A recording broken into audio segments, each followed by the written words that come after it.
The Bobby O Show.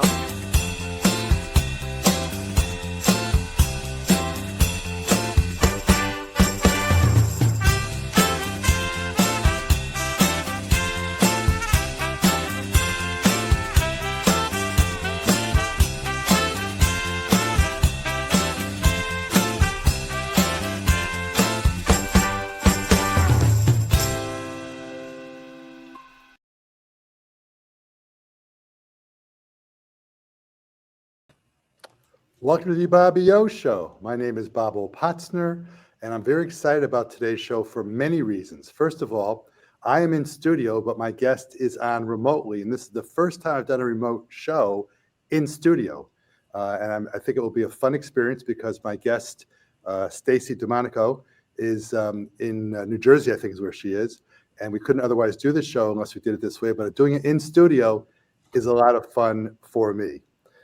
The show is going to be about her book and also her life.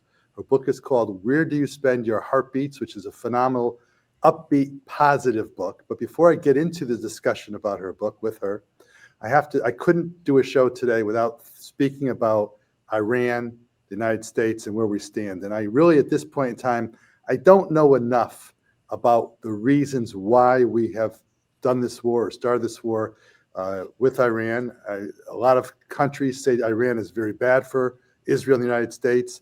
My concern mostly at this point, aside from the 6 American lives lost, is that the United States Congress has not voted yay or nay for this particular war. But that'll be discussed next week because I'll be doing a special show next week with my guest, Veronica Reich, who's been on 3 or 4 times, who is an American attorney who lives in Israel, who came back to America and now is having difficulty getting back to Israel because of lack of flight. So that'll be a topic we'll get into next week. But I think this topic today of where you spend your heartbeats is germane and relevant.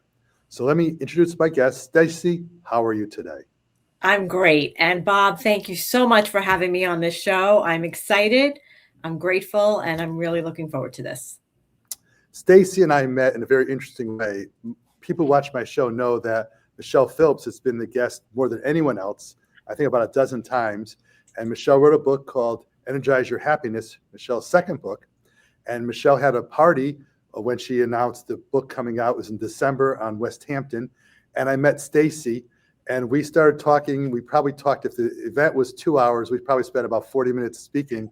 And she's lovely. And I heard about her book and I wanted to have her talk about her book. And she will also talk about her life and her dealing with cancer. And Stacey, you don't know that, but in the roll-in that we have and the rollout we have to my show, there are 2 slides of women who are cancer survivors, both of whom work in my law office. One's our office manager and one is a phenomenal paralegal, but that ties into your life story. So let me take a chance now to have you tell us about yourself. Then we'll get into your life and your book. And by the way, I met you, I've read your book, and your book is an open book. It talks about your life in an amazing way. So Stacey, who are you? So first of all, congratulations to those 2 survivors. That's amazing. And I just wanted to acknowledge that. And who am I? I am, just somebody that has gone through experiences that have sculpted, changed, and strengthened me. And I usually have not been an open book my whole life, but going through the experiences that I'll share that I have gone through, I would be remiss if I did not share some of the lessons and the tools that I've learned to others, because we are here to help each other and we are here to help other people and really just, pay it forward. So that's why I wrote my book in general, to help other people. And as is my tradition, I don't know if you can see the book. Stacey gave me a copy of this book, and I read it, and I usually try to read the books before I have guests who are authors, and I learned a great deal. I learned a great deal about your life story. Tell me about when you were a little kid. Where did you grow up? Okay, so I grew up in the Bronx. For those of you who have ever heard of that area, it's definitely not the suburbs with trees and picket fences. It's more of concrete with elevators and all of that. And I grew up with my sister and my single mom who raised us. And I actually Did not have the easiest childhood. We were on welfare. I was on food stamps for a lot of my childhood and learned some lessons really early just about how to be in this world. I share in the book also that I was very overweight as a child, so had those struggles because you know how kind children can be as you're growing up. So really early on had some lessons that I needed to learn just about life, about people, and just about growing. So I'll call you Stacey from the Bronx, not Benny from the Bronx from that movie. But Stacey That's from the- right. so Stacey from the Bronx. I mean that affectionately, of course. Of- You lived in the Bronx, mother on welfare, single mom. What ages roughly were you in the Bronx? I was there until I was 15 years old. And when you are there for that long, it's all you know. So I remember my mom saying to us, because at that time she had really, she had gotten her teaching. She became a teacher, ESL, and she really was doing well. So we were doing much better. And she said, I'm ready to have us move to a place that's a little bigger, more room, a bit safer. And I didn't want to go because I loved where I lived. I mean, that's kind of, that's what you know. But then we moved when I was 15 years old to Rockland County, which is right over past Westchester. And it was just eye-opening. It was a whole different world that I had to get used to as well. So until I was 15 years old, I was in the Bronx. Now you said ESL. I know what that means, but is that English second language? Correct. Yes. So she taught English to Spanish students. And she always jokes because I worked a little bit hard on not having as much of a Bronx accent, but it still comes out sometimes. It comes out. You can't hide it. You get hit, which is positive. But my mom used to joke that she's teaching English to Spanish speaking people with a Bronx accent. So, good luck and how that goes. But English is a second language, correct. Did you go to high school like PS 15 or something? What high school did you go to? I went to Truman High School for my freshman year, and then I transitioned over to Rockland County in a different high school, which was completely a different experience. Yeah. Now, you have been very successful in many ways in your life, and you've dealt with a lot of difficult issues, which we'll get into in a little bit. But tell me a couple of lessons you learned from coming from a very poor background economically to where you are today. Tell me how that has impacted your life from that particular background, not necessarily referred to in your book, but just as a human being. And I'll tell you a story about me that ties into that. So how do you tell me how your life has been impacted as you earn money now and spend money now and have money now? How does that history background for you influence the way you live? So first of all, I thank you for asking that question. I'm looking forward to hearing your story. So I think what it taught me is that nothing is just given. At least it wasn't to me. We were not entitled or anything like that. And I had to work for everything I had, which created such strong character that my work ethic and watching my mom was very, very strong. So when I went to college and, went for my degrees, I decided to double major. I wanted to do as much as I possibly could to better myself. I also, when I graduated, I worked for several different companies and just kept working hard. The tenacity and just making sure that any obstacles I would look at as opportunities. And really, to this day, I don't take anything for granted. I don't expect anything. I'm really just trying to become better and better. And I am so grateful for the career that I was able to create, for the abundance that I was able to create, and, very proud of that because it was not easy. I grew up in a middle-class community called Shelton, Connecticut. Mm-hmm. And my family had a bakery business. My grandfather, I think, started in like 1917, 18, that kind of time frame. And my father had the business till 1974 when he closed the bakery down. And I never really liked the bakery business, but I worked every single Saturday night. So if I had met you and wanted to go out with you in high school, we could never go on a Saturday night because that was a night to always work. I only had 2 Saturday nights off. One was Yom Kippur, and one was the junior or senior prom, for which you would never go with me to the junior prom or senior prom. But in any event, Other than that, I worked. And what I learned was because my sister, older sister Susan, decorated the wedding cakes when my father had it. I was in charge of the donuts. And in those days, you didn't have, you just squeeze it in, like you go to Krispy Kreme now, they just pump in the donuts. I had the kind you had to push up and down. Then we got a machine that you put in. But I understood the value of $1. I knew that, my father never paid me, which caused a problem. I'll tell you about it in a minute. He never would pay me because it was part of the family. So I understood the value of $1. Mm-hmm. And when I got married and had 2 kids and we moved, I actually lived in Shelton after I got married for a few years. But my wife, Wendy, was from Long Island. She grew up in Great Neck, and then they moved to Oyster Bay. And she said, it's my turn to choose something. So we moved to Richfield, Connecticut. When my kids were in high school, I was worried because Richfield's, shall we say, upper middle class community at least. And I was worried that my kids would have all kinds of kids in their neighborhood who were, well off. And I said, how are they going to learn the lessons that I learned? Well, lucky enough for me, my son who played varsity football, when he played football those summers, they worked, all the guys worked in the football team in the parks department. And my daughter worked in a restaurant in the summers. I would never let them work during the school year, except Matt worked one end of a senior year, but I wanted them to study. So I think the lessons that I learned, like you, economically, we were middle class. My friends all thought we were rich because I always had cash on because it was a bakery business, But those are lessons that you never give up. How did you instill into your daughter the lessons you learned about the value of $1 and how you have to work for everything you get? Probably could have done a better job, but but it is really important to not just give everything, right? To make sure that they do work for what they're doing. And even now, so my daughter is going to be 24, and when she graduated college, she moved to Boston. And she pays her own rent, and she does her own bills, and she got her, her first job.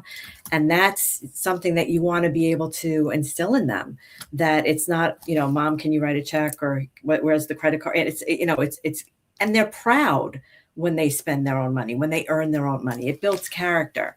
So I think that's very important as well. Yeah.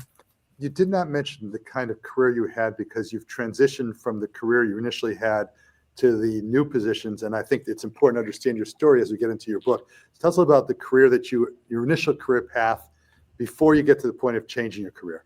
Yeah, absolutely. And so when I first graduated college, it was just, let me just get a job, right? So we were all looking, I didn't have a specific, I'm going for a law degree. It was really, I had marketing, I had business, and I had psychology. So for me, it was not as structured. But I was lucky enough to start in companies, and I started out in sales is where I started.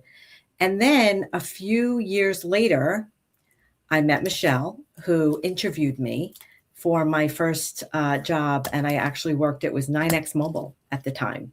This is by Michelle Phillips. That's Michelle Phillips. That's Michelle Phillips, right? She hired me into 9X Mobile, and I stayed there for 28 years. And it was a wonderful, wonderful career. Every 2 years, I had a different position. And what happened is I started out in sales, and then I went into marketing, and then operations, and then the business side, the consumer side. Every 2 years, I had a different opportunity to learn that business so well.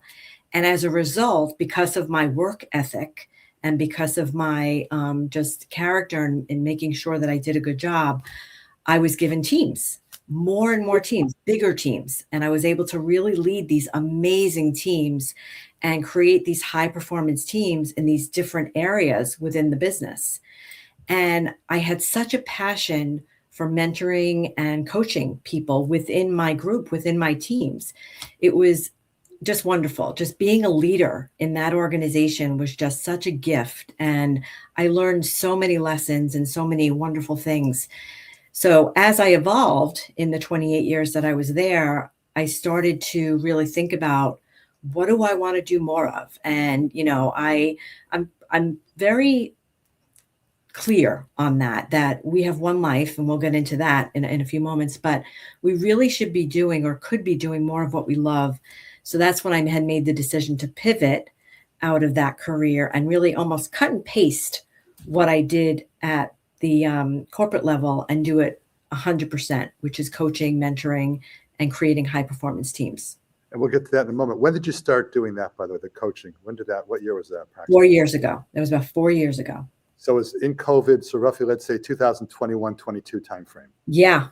And while I was in my career, I said, you know what? I love coaching. I'm going to get certified as a life coach, and I'm going to start really doubling down. And I did that at night. So I got my certification at night while I was still working, so that when I left my corporate position, and I could have stayed, I just chose to move to something else that I loved even more.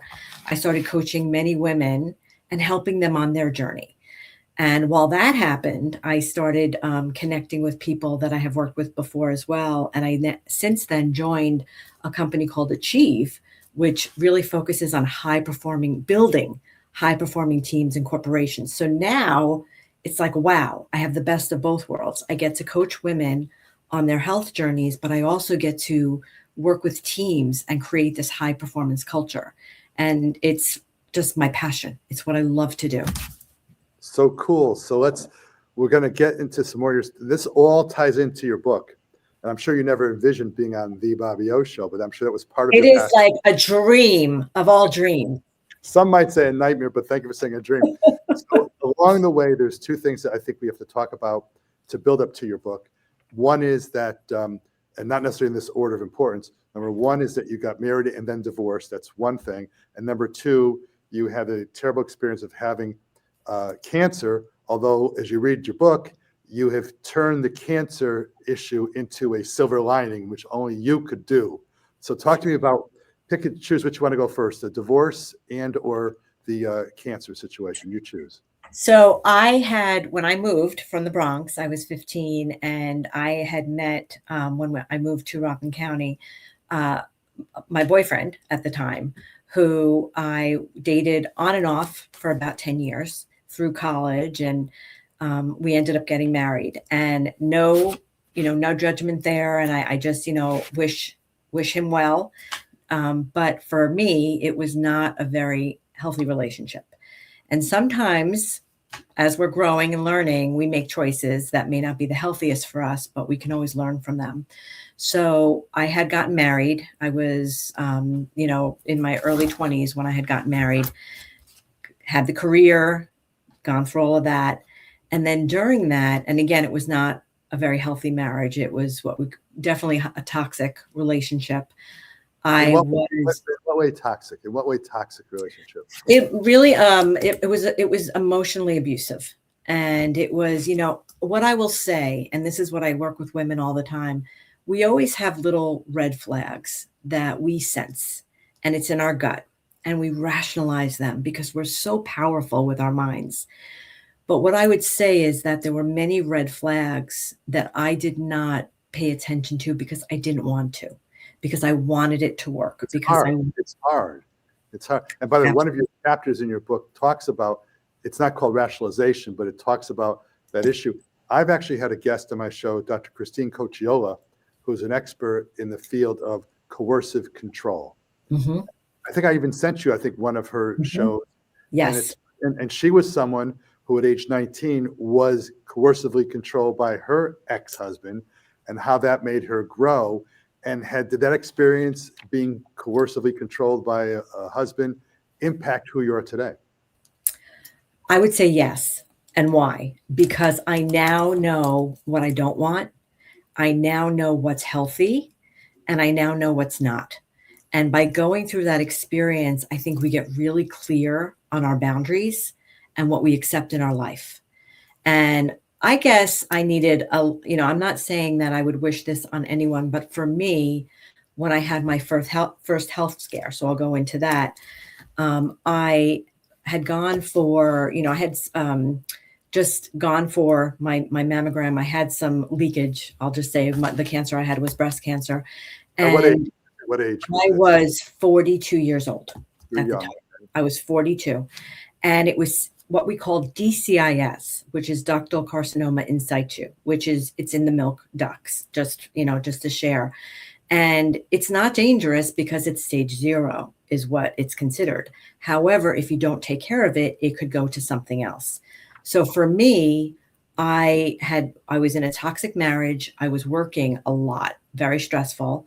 My daughter was 10 at the time, and I went to the doctor and found out that I had what we call DCIS. Because of where it was located, and it was pretty much like a clock from 3 o'clock to 9 o'clock, I needed to have a mastectomy, and I chose to have a double mastectomy. And I went through that experience almost 100% in denial. And I do share that in my book because sometimes we just can't take in the scope of it. So I had a double mastectomy, which did not go easily. I had some hemorrhaging, and they had to go back in a couple of times. But I was told at the end of the day, heal up, you're fine. Don't worry about what you eat. Don't worry about your stress. 90% of the time we're good. So don't worry about it. And that's exactly what I did. I didn't change my life. I didn't look at anything differently. I just went on with my toxic marriage, with my overworking, and with my just doing. Did having the cancer at age 42, so you have the difficult ex-husband, who was your husband then, you've got this cancer situation, which to hear the word C, the C word, the cancer word, it's got to be devastating to hear it, but then you're told everything's fine. Did you change your life? You said you didn't change your life, but how about mentally? Did you mentally take a different perspective? Like every day I'm going to breathe the roses harder, smell the roses harder, or did you were just the same old, not same old, but the same Stacey as before? If I have to put the mirror up and be really honest with myself, I don't think I changed anything. I really thought of it as just a procedure, and I'm going to move on, and all is going to be okay. And I did not. So you buried things. In fact, you have a chapter in your book, I think, talking about putting the mirror to yourself. I'm paraphrasing. So obviously, after your second bout with cancer and you turned your life around, these things all came to pass to influence who you are and what you do. Is that a fair statement?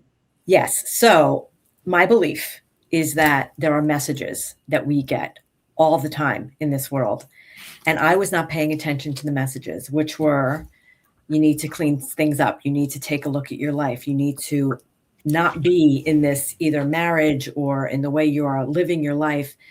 So 2 years later, we know our bodies. And I have a chapter talking about we are the CEOs of our bodies. And I really hope that everybody takes that to heart, because you know your body more than anyone else. And when you sense something is off, look into it, or, really trust yourself, because you are the CEO of your life and of your body. And 2 years later, I remember I was just about to do a huge presentation. I was in California. And a couple of weeks up to that, under my arm was just hurting. And I'd go back to the doctor. They said, no, you're fine. And I said, I don't know. And I was about to do a big presentation in California for one of our kickoffs, one of our new product launches. And I remember touching my neck and feeling like an almond-shaped, like a squishy lump. And I thought, that's not right. So I went back and I pushed. And then I went for the biopsy, and it turned out that it was cancer. It was the breast cancer, which we didn't know at the time because it needed to be tested. And it was almost, when I went for the PET scan, it was almost stage 4 at that time.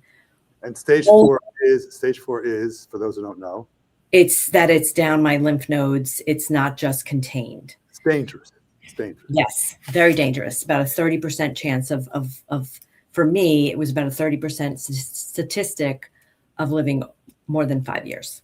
And the fact that you got that second diagnosis, did you kick yourself in the behind, for example, saying, gee whiz, I should have taken the first message when I had cancer before and I should have changed my life and I didn't? Or did you not think like that? It was hold the phones.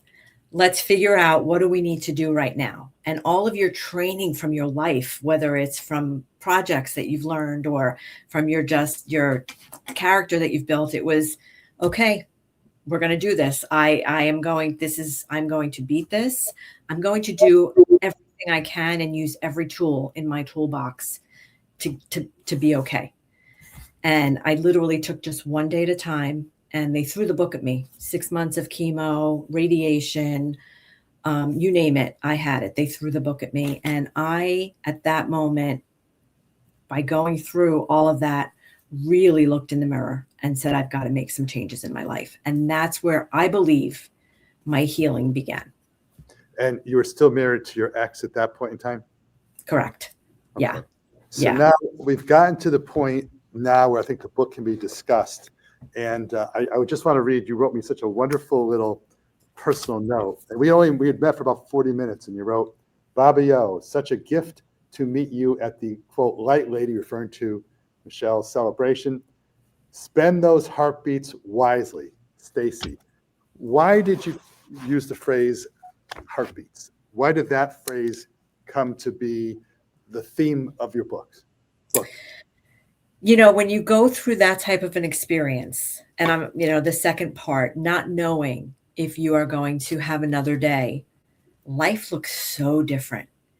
And we sometimes, as people, we have so much to do on our to-do lists, right? I have to go here, I have to go there, I have to do this, that we're, I was more of a human doing than a human being, right? And when I think about possibly having that life taken away, wow, you really start thinking differently. And the truth is, we have a finite amount of heartbeats in this life. We don't think that way. We don't want to think that way, but it's the truth. And if we were that careful on how we spent our heartbeats with how we spend, and I say, we should treat it like it's a bank account. We're so careful with where we spend our dollars, but our heartbeats are finite. And are we careful with where we spend those heartbeats as well? So every day you're given a certain amount of heartbeats. Where are you spending those heartbeats? And are you making them really count? I happened to watch a rerun on I think it's called the Me Too channel, of an edition of The Waltons. And Ronnie Howard was the guest on the show. And he was an 18-year-old boy who was a musician and wanted to be a musician, who found out he had a year to live. Mm-hmm. And the story talked about how his mother wanted to protect him and didn't want him to get outside and get involved in, germs, whatever. And Ronnie Howard said no, essentially, he wanted to follow his dream and become a musician with his father. And so when I watched that as I was getting ready for your show, reading your book, and I'm saying, damn, did Stacey write this theme? So that's how you did. So why'd you write the book? So that's where you got the theme heartbeats from. What caused you to write the book? A few times I thought about writing the book. And I remember people saying, you've got this story, you've got these lessons that you can share. People don't have to wait until they're diagnosed with something terrible to start living the best life that they possibly have. And I started doing it a few times. And then the last time I said, you know what, that's it. Here I am thinking about and talking about spending your heartbeats. If I don't share with others some of the things that I have learned, so people don't have to go through any tragic experience to live the best life that they can, I have to do that. It wasn't even a choice at the time. It's really cool in your book. I'm going to go through some of the chapters in a moment, but at the end of the book, I thought the book was done. And then it said toolbox summary and exercises. So I was picturing you doing your yoga, and you're obviously in great shape. And so I'm saying, wait a minute, these are tools. And I read that, and those were very inspiring tools you have.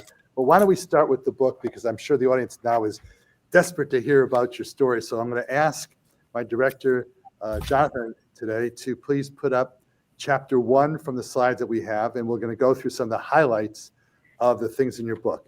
It's a little hard for the audience to read, so why don't you we are here to learn. Tell us about some of the points that you raised, and we are here to learn.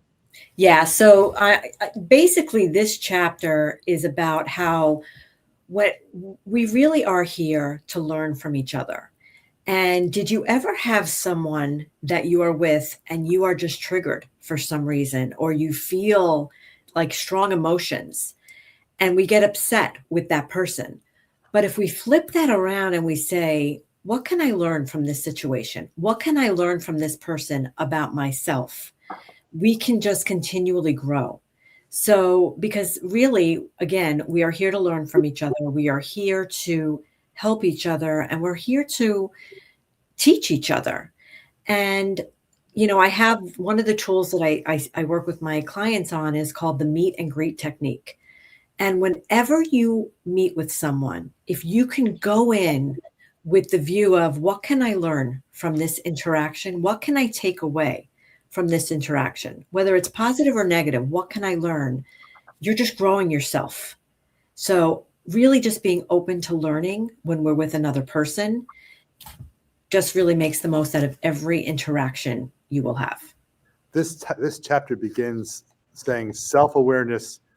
For some, the thoughts of looking within conjures up feelings, and it talks about how you can learn from your experiences. But I noted that in that topic, that chapter, you have the meet and greet topic, but before that you put lessons are everywhere. I think it's really important because from my perspective, as an attorney, clearly when I talk to my clients, and everything they tell me is confidential, obviously, unless we're in court or whatever, but sometimes as listening, you can get lessons. I'm involved in an organization now which is trying to find a way to have more community involvement in a positive way. We all know our country is in a deep hole, not just because of Iran, but because of the divisions that we have now.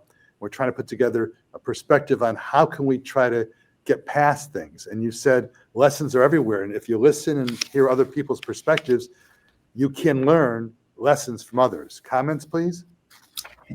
Absolutely. And what I love about this life is that it's not only delicious, it's exciting, and there's so much that we can make out of every day. And think about when you are with somebody and they may, again, I'm going to use the word trigger, you can just shut down and you can be like, that's it, I'm done, I'm out. But then you're not really growing or learning or understanding. So when I get triggered because I'm human, and in a situation, I'm like, what's going on here? Let me see, what did that person say or do that upset me? And why am I being affected by that? I have a psychology background as well. And that comes up a lot for me in just assessing the area around me and the people that I'm with. So again, messages are everywhere, lessons are everywhere. And if we're open to it, we can learn a lot about ourselves and about others. But you also in that chapter talk about, quote, we have the power, unquote. How does that connect? We have the power to create our lives. And one thought, just one thought can change how we feel. That's how powerful we are. And if you go into the day and you're able to look at it in a certain way of, I have the opportunity today to learn something, and I'm going to look for those glimmers and those lessons, you have a great day. You could also go in with, I have to do this, or this person said that, and then be in a negative place. One life we have, so many heartbeats. How are you going to spend them? So really focusing on just looking at it in a different way. Michelle in her book has a quote that I like a lot, which ties into what you said. And her quote that I like so much on page 106, says, the quote, it says, time flies, but we are the pilot. Time flies, but we are the pilot, which is the same kind of concept that you have in your book, maybe not in this chapter, but in other chapters, about that perspective. Any comment about that? I love that, because we are so powerful as people. And sometimes we forget that, again, because we're just human doings. We have to do this and then we have to do that. And we're on autopilot sometimes. And if we just sit for a moment and go into how powerful we are, whether it's how we show up, how we think, where we spend our heartbeats, you can change the course of your life. You can change the course of each day. So I love that quote as well. I don't want to go out of order from your book because you'll yell at me for it. No, you wouldn't. But fear is a major component of your analysis in the book. Actually, it's in several chapters. And in fact, I met with someone recently who called me as an attorney. And this person said that she had fear in her situation. And I was trying to quote the FEAR. What does FEAR say that you put in your book? It's false, right? False evidence appearing real. It's evidence appearing real. real. And where'd you come up with that one? It's just something that I use. And, when you think about it, think about all these things that people may want to do. And why don't we do them? Because of fear. And me not leaving my first marriage, right, was because of fear. What if this? What if that? And I talk about in my chapters, one of the chapters as well, about the what ifs, going down the what if rabbit hole. Because think about when we don't do something that we really want to do, sometimes, not all the time, but sometimes we are like, well, what if this happens? What if that happened? Over 90% of the time, what ifs don't happen. It's that fear. And, there's another area, and I'm jumping around now with the chapters. You can jump. You can jump.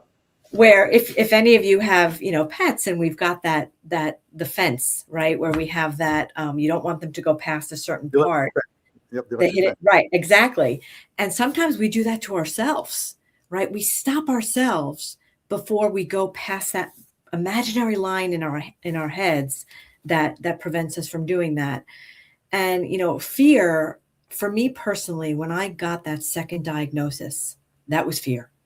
That was pure fear. And by going through and getting through that, I realized that most of the other fear was really self-made. And how can we eliminate that to really design the life that we desire and that we deserve? My kids had a dog named Kobe who's passed away since. And Kobe, I think you must have read your book, because Kobe would run up to the electric fence and he'd yelp and jump through the electric fence and he'd run through the neighborhood. And he ran away and we got a ticket for Kobe running through the streets in Richfield, Connecticut. And when I had to go to court for the ticket, of course, all the judges who I appeared for every day, 4 days a week, loved the experience of having Bobby O there in court. But Kobe read your book because he went up there and he said, he said to himself, I'm sure it's going to hurt, but getting out and run to that other house that has dogs, whatever, was okay. So he learned your lessons. That's pretty funny. It is. That's Kobe. One of the chapters you have is called From Obsession to Possession. From Obsession to Possession. Talk about that concept. So this is my belief. So I want to just say that this is not everybody's belief. This is my belief. But I believe that our thoughts are so powerful that we have to be really careful with how we think. Because in my experience, again, this is my belief, I believe that we are able to create reality. So for me, I would say that whenever I think a negative thought now, I always say cancel, because I want to get it out, make sure that it doesn't happen. But I was so obsessed for no reason, because it's not in my family, with getting cancer. It was a very just interesting obsession to the point. Before you got cancer. Yeah. Before I got cancer, absolutely. In fact, I would do these things such as driving. And if the light turned red before I got there, I would not get cancer, or I would get cancer. It was all consuming. I would think about it all the time. And if I ever had like anything, I would go right on WebMD, which I don't allow myself to go on anymore because I don't want to go down that rabbit hole of information. But I thought about it so much that I learned now, because I did get cancer, which is like, how, why, to really guard my thoughts. What am I thinking? And I say to people, well, what are you thinking? Not in like, well, what are you thinking? Think about your thoughts. Are they positive? Are they something that, is not serving you? Because I think that's really, really important. But that was an interesting experience for me personally. I was so obsessed that it was all I thought about. And you talk in your book about the fact that how you show yourself to others will have others relate to you in a similar fashion. If you have a smile on your face, you'll get the smile back. If you have a frown on your face, for example, you'll get a frown back. And it made me think about, because you say words matter, and I'll let you comment upon this. When I was on the Board of Education in Richfield, we hired a principal who was from New Albany, Ohio.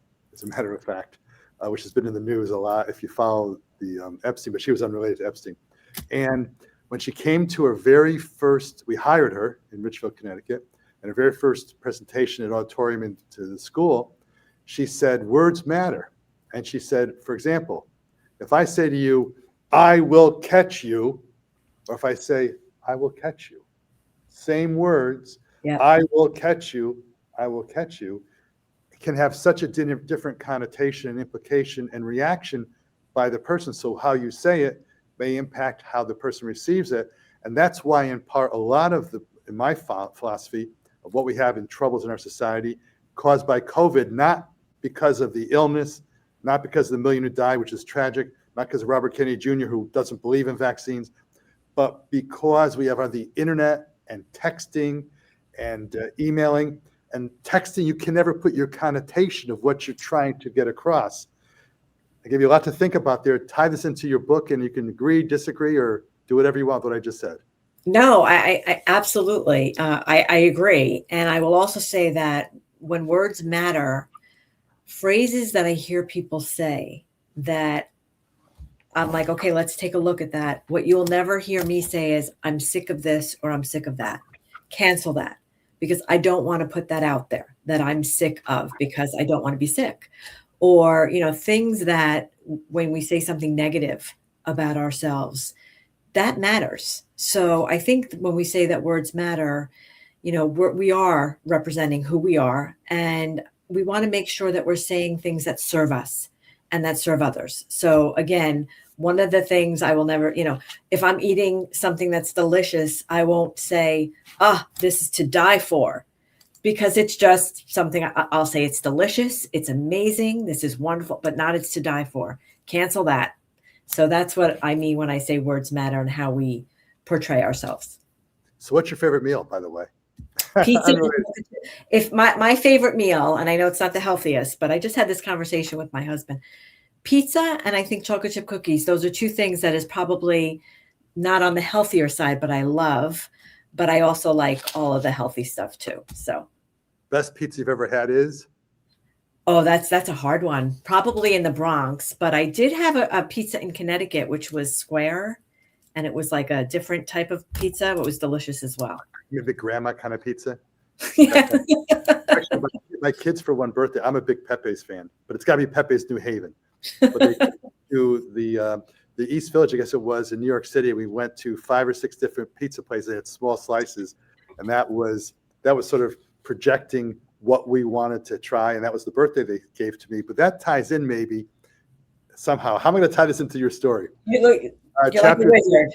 Chapter 3, handing out the right instruction manual. Does that tie in? So what is that all about? Handing out the right instruction manual. It's sort of like getting your message across and how people react to you, I think, is what you're talking about. Absolutely. We teach people how to treat us all the time. Every single conversation, every single interaction, we teach people how to treat us. And I think it's really important to focus on that. In my first marriage, I allowed a lot of things that were not as healthy as they could be, 100%. And I allowed it, which made it okay. No is a full sentence. When we talk to people, how we say things, what we allow, what our boundaries are really, really important. And again, every interaction you have with somebody, you are teaching people what is okay and what is not okay in how to treat you. And that's really, really important. And I focus on that quite a bit. One of the tools I focus on as well, 2 of them, and I have that here, is the best for test. When you're with somebody, when you leave them, the interaction, and I challenge and I offer this to your listeners, your viewers, to really pay attention to this. The next time you're with somebody and then you leave, how are you feeling? Are you inspired? Are you energized? Are you drained? Are you exhausted? Pay attention to that. I'm not saying to disassociate or disconnect the relationship, but take stock in where you're spending your heartbeats. Do you want to spend more of your heartbeats with that person or fewer? So that's just something that I really want people to pay attention to, that I've learned that has really made an impact on my life. As you know, I'm a litigator, and a substantial part of my practice has been family law. I don't know if I've done 1,000 divorces, some significant number of divorces over my career. And one topic that comes up that you raise in your book is how do you find the courage or avoid the fear of deciding to make that move to get to apply for and get the movement to go towards a divorce? How did you use these tools to help you make the decision that turned out to be right for you to finally say, you know what, enough, I'm getting out? I remember that at one point in my life, and I had shared this with you, I think earlier, where I was deep in chemo. I mean, no hair, no eyebrows, no eyelashes. Eyebrows you can draw in, eyelashes are a little harder. And I remember looking in the mirror and thinking, wow, like I really don't know if I'm going to make this statistically. I believe I am, but you never know. Am I happy in my life that I'm in? And I realized, no, I'm not.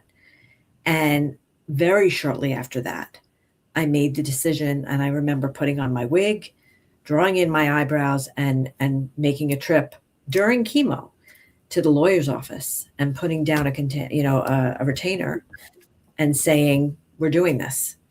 And for me, it wasn't a choice. It was, if I stayed in the relationship, that was not it was just too painful. And I felt like I didn't have a choice. It was really my life that I was protecting at that point. And also your daughter's life, right? Correct. 100%. That was a large part of it. Yes.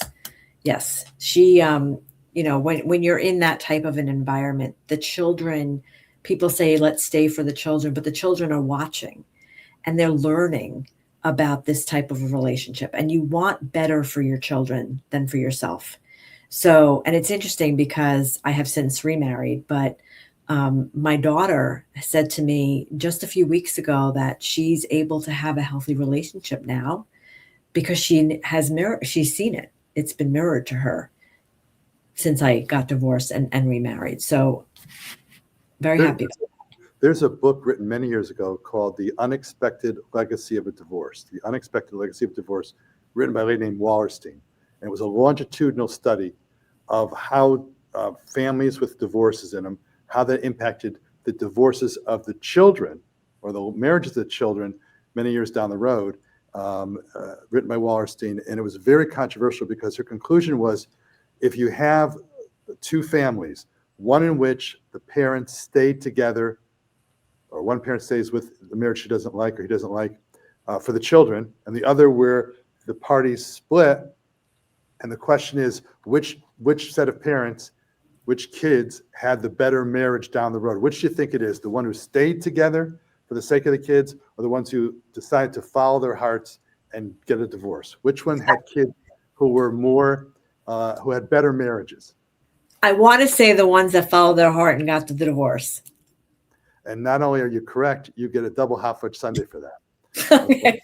Now that you're skinny, you can have the double half-fudge sundae. Yes, that was the theme, and the church got a little upset with this person for making that conclusion because that's antithetical in those days to what's going on. So now let's go from the decision making of getting a divorce, and I'm sure you had the phone ringing constantly once you got divorced from people pursuing you. That's not the story. Your story's going to come out in a minute.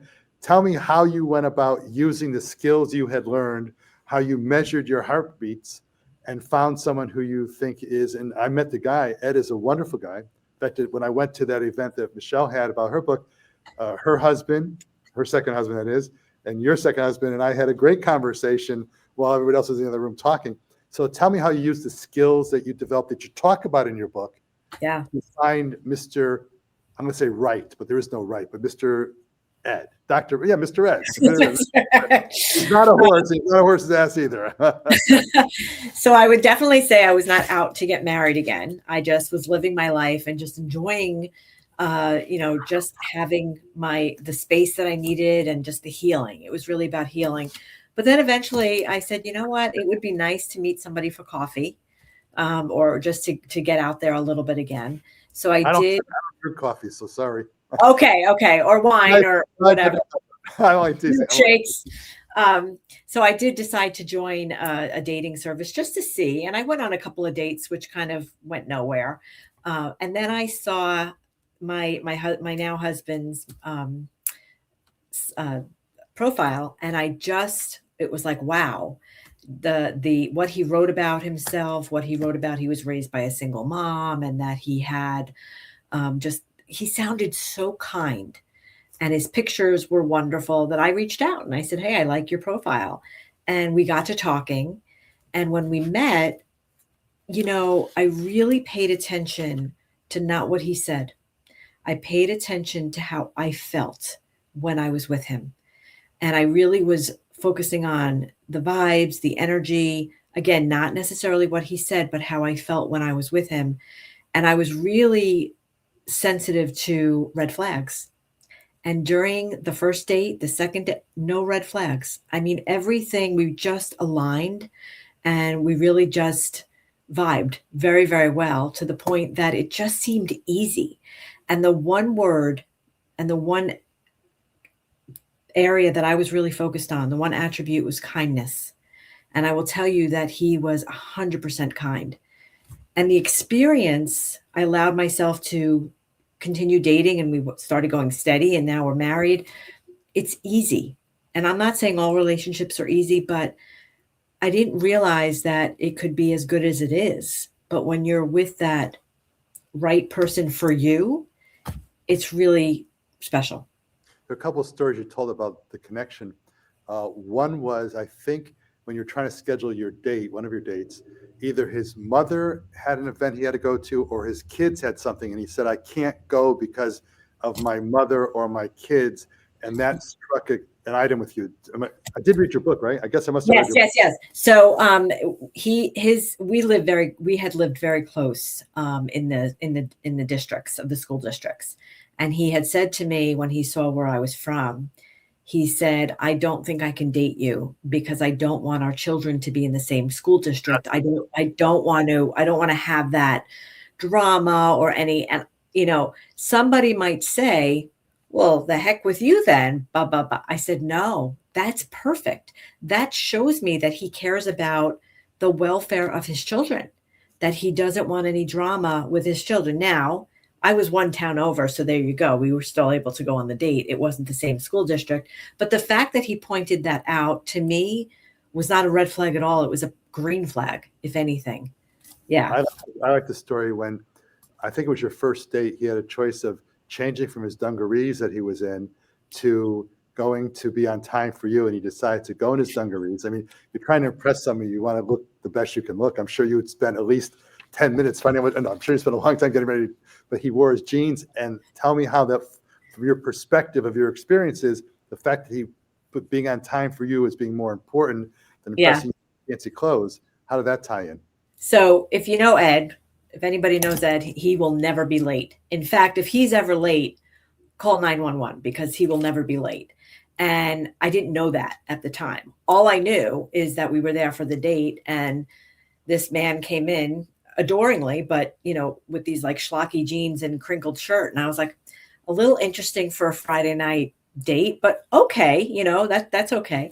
So basically I went in and later found out that that's why. And the second date, and he was testing me a little bit to say, if this wasn't okay with her, then maybe we weren't aligned, and it all worked out, but it was pretty funny. We laughed. We have like less than 5 minutes left, but I want to tie in though, because you said in your book, and this I think was an important part of your book, if you had not had the experiences that you had with cancer, the first husband, et cetera, and if you had not learned the lessons that you have learned and talked about in your book, you might not have appreciated Ed for the second go round, so to speak. Can you talk about that briefly? Then I want to get into a couple more things before we go.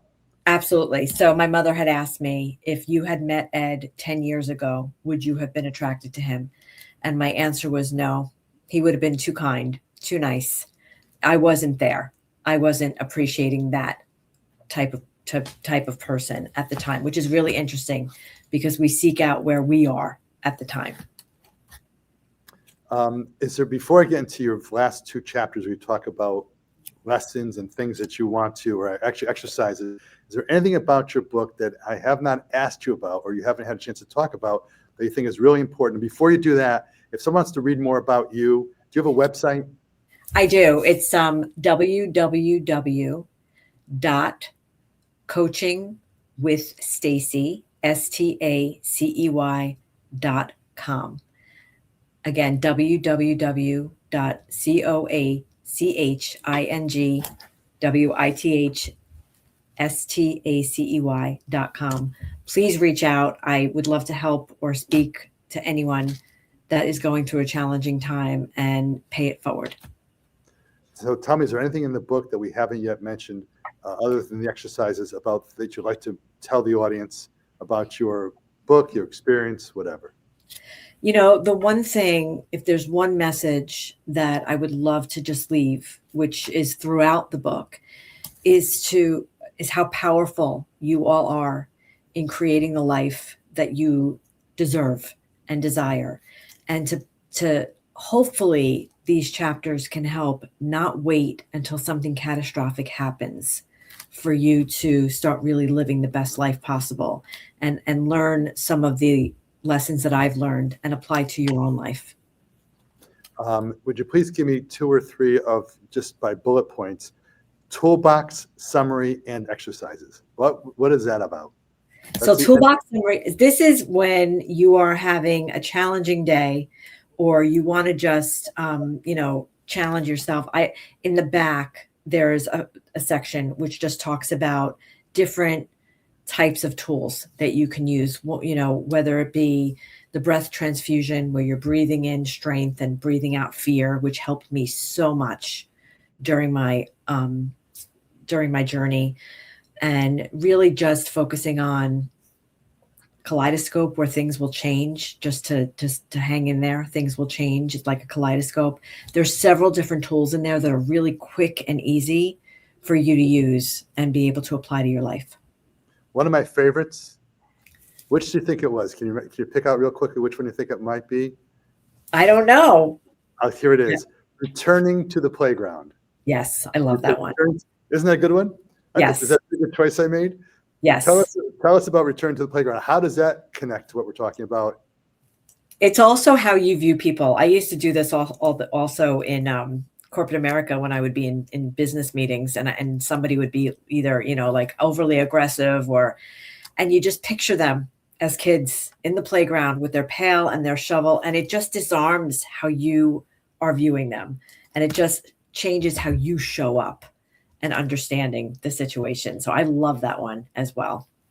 I'm going to end the show with the last section of your book is called, quote, before you go, unquote. So you have 30 seconds to tell me what message you'd like to give about before you go. Just really focusing on how powerful you are. You are CEO of your mind, your body, your soul, your life. And, if you are in a challenging relationship, it's not easy, and just using all the tools that you can, and that you're worth it.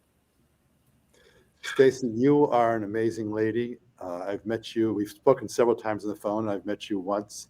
And I hope if you're ever in the Connecticut area, you can just say, hey, I'm going to be in Connecticut. How about a show on Comcast Channel 23? And you'll come in the studio. And I hope we'll continue talking. There's a lot of messages you can give to people. And I'm glad you made the connection with the 2 people in the beginning of my show. And I think it's in the back of the rollout also, who are cancer survivors. And we actually there's an annual Relay for Life that we do. And there's also, I had a case with somebody, and the lawyer had pancreatic cancer, or not him, but his brother did. And I made a contribution to this great foundation on pancreatic cancer. We all know someone, we've all been it ourselves. Luckily, knock on wood, I haven't, but had cancer, but we'll all be touched by it. And to see you, the way you are, the way you look, the way you act is phenomenal. So thank you for giving me the honor of being on my show. And thank you to Michelle Phillips for making the hookup between you and me. This has been Bobo Potsner with the wonderful Stacey Domanico. Probably pronounced her name the last improperly, but I'm sorry, Stacey. This has been the Bobby O and the Bobby O Show. Thank you very much. And remember, every heartbeat matters.